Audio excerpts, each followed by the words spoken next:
Ngengane zakhe zimtinyela ngemibuzo waziwa noma-ke oseveze njenge-leader ye-MK Dr Jabulani Khumalo. Sawubona kubina kuphi la kufinye khona lo mbuzo njengamanje kubingelela yini Martin Daqosi Ntombi umqamela amehla kabanye bakamana imali sibazi ngana kwethu ngabe usukulekela uqala ngicatha nje kulengelo press subscribe button share pin comment wenze sure ukuthi uyalike ivideo yethu kuze njalo ngoba sikufaka ama-video ahamba phambili eze kuwena kuqala. Ngane zakwethu uJabulani Khumalo owaziwa ngopresident we-MK osanda kuvela naye manje njengoba-ke kuwe kwathi ukuphambana izikhawu eziningi kube nemibuzo eminingi ukuthi ngempela imoto zo3 million uyithatha phi njengamanje njengoba-ke kusanda ukusabalala ukuthi uKhumalo unemoto zo3 million phinde kube nama-property ngaphezulu kwalokho. Angizwe uvo lakho emva kokulandela kwale video mntana sekhaya.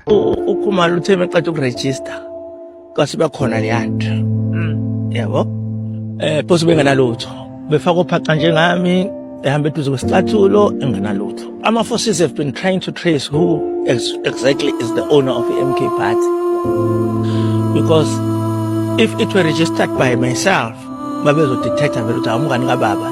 So uKhumalo became our decoy. Ngicabanga ukuthi isystem yasiyamfuna yaze yamthola lo muntu oregistered.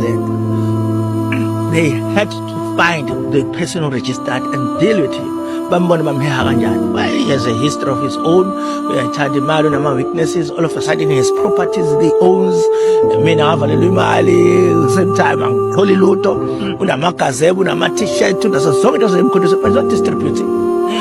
How do you buy a almost 3 million car when we don't have offices, when we are complaining about assets, t-shirts and everything?